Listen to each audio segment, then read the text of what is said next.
We're about to start on the next leg of this, where kids, for the most part, are going to be back in the classroom. What do you think?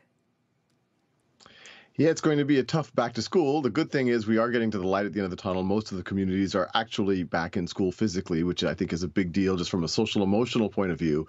But even before the pandemic, you always had a scenario that in a class of 30 kids, there's a whole bell curve, a distribution of the students in the classroom, and the teachers in a traditional model had to pick where they have to teach to. And statistically, they typically teach to about the 23rd percentile, which means it's too fast for 22% of the kids and it's too slow for 78% of the kids. Now with the pandemic, we know that that spread has widened. There's been some kids that have learned just fine over the past year and a half, but a lot of kids have fallen further behind. So teachers have even a bigger problem.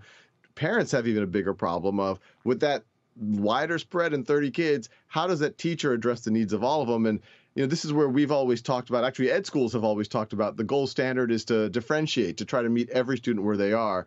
But unless teachers are supported in some way, it's very hard for them to meet all 30 students where they are if they're in very different places. And that's the type of thing that we try to address by helping the teachers with tools, with software, so all the students can learn at their own time and pace. And then the teachers can look at that data in real time and do more focused interventions. How many schools are you working with directly at this point? We have over a 250,000 teachers around the world who use Khan Academy. 2/3 of them are in the United States. There's about 120 million registered users. Everything is not for profit. It is free, funded primarily with philanthropy. And we're seeing those numbers grow. When the pandemic hit, we saw our learning time go from about 30 million learning minutes per day to about 90 million learning minutes per day at the peak when people were just really leaning on it. But I think it's ironically, as we get into the post-pandemic period and people actually go to school physically, I actually think this is where the biggest use of personalized learning is going to come to play.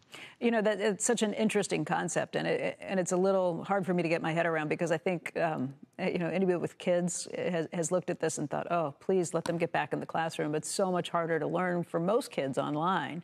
I think a lot of kids are thinking, I don't want to have to do this anymore. How do you convince them? And how do you convince the teachers that, yeah, actually this adaptation, the blend between the two does work? I'll be the first to say, and I'm sometimes viewed as something of a poster child for online learning, that if I had to pick between in-person physical learning with an amazing teacher versus the fanciest distance learning or technology, I would pick the in-person physical learning for myself or for my own children or frankly, for anyone's children. The good thing is that it doesn't have to be a trade-off. You can actually leverage the best of both worlds. And I think there's an irony here, or a positive irony, that if you use technology in the right way, it actually can unlock human-to-human connection.